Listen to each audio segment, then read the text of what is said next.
मुझे लोगों ने किसी कहा कि रिजाइन करना। পাকিস্তানের সাবেক প্রধানমন্ত্রী ও পাকিস্তান তেহরিক ই ইনসাফের প্রতিষ্ঠাতা ইমরান খান কারাগারে গুরুতর চোখের সমস্যায় ভুগছেন বলে উদ্বেগ প্রকাশ করেছে তার দল। গণমাধ্যমের প্রতিবেদনের বরাতে পিটিআই দাবি করেছে, ইমরান খানের ডান চোখে সেন্ট্রাল রেটিনাল ভেন অক্লুশন নামক একটি জটিল রোগ ধরা পড়েছে। চিকিৎসকদের মতে, এই রোগে চোখের রেটিনার রক্তবাহী শিরায় প্রতিবন্ধকতা সৃষ্টি হয়, যা অত্যন্ত সংবেদনশীল। চিকিৎসকরা সতর্ক করে বলেছেন, ইমরান খানের এই শারীরিক অবস্থা দ্রুত ও সঠিক চিকিৎসা নিশ্চিত করা না হলে তার দৃষ্টিশক্তি স্থায়ীভাবে ক্ষতিগ্রস্ত হওয়ার উচ্চ ঝুঁকি রয়েছে। বিশেষজ্ঞ চিকিৎসকরা পরামর্শ দিয়েছেন যে এই রোগীর চিকিৎসা কারাগারের সাধারণ পরিবেশে সম্ভব নয়। এর জন্য অপারেশন থিয়েটার এবং বিশেষায়িত চিকিৎসা সেবা ও সরঞ্জামের প্রয়োজন।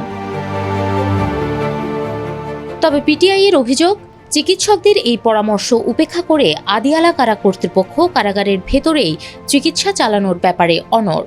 দলের চেয়ারম্যান ব্যারিস্টার গহর আলী খান অভিযোগ করেন, প্রশাসনের এমন একগুঁয়ে মনোভাব ইমরান খানের দৃষ্টিশক্তি ও সামগ্রিক স্বাস্থ্যকে চরম ঝুঁকির মুখে ফেলছে।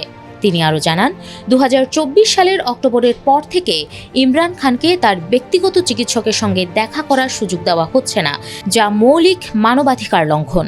পিটিআই অবিলম্বে তাকে শওকত খানম হাসপাতাল বা তার পছন্দমতো অন্য কোনো বিশেষায়িত হাসপাতালে স্থানান্তরের দাবি জানিয়েছে।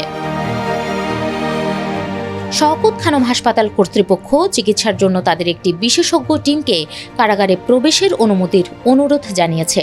তবে এই উদ্বেগের মাঝে ভিন্ন তথ্য দিয়েছেন ইমরান খানের বোন নূরিন খান। তিনি ইমরান খানের চোখের সমস্যার খবরকে সম্পূর্ণ ভিত্তিহীন ও গুজব বলে উড়িয়ে দিয়েছেন। তিনি দাবি করেন, তার ভাই সম্পূর্ণ সুস্থ আছেন এবং বিভ্রান্তি ছড়াতেই উদ্দেশ্যপ্রণোদিতভাবে এই মিথ্যা তথ্য প্রচার করা হচ্ছে।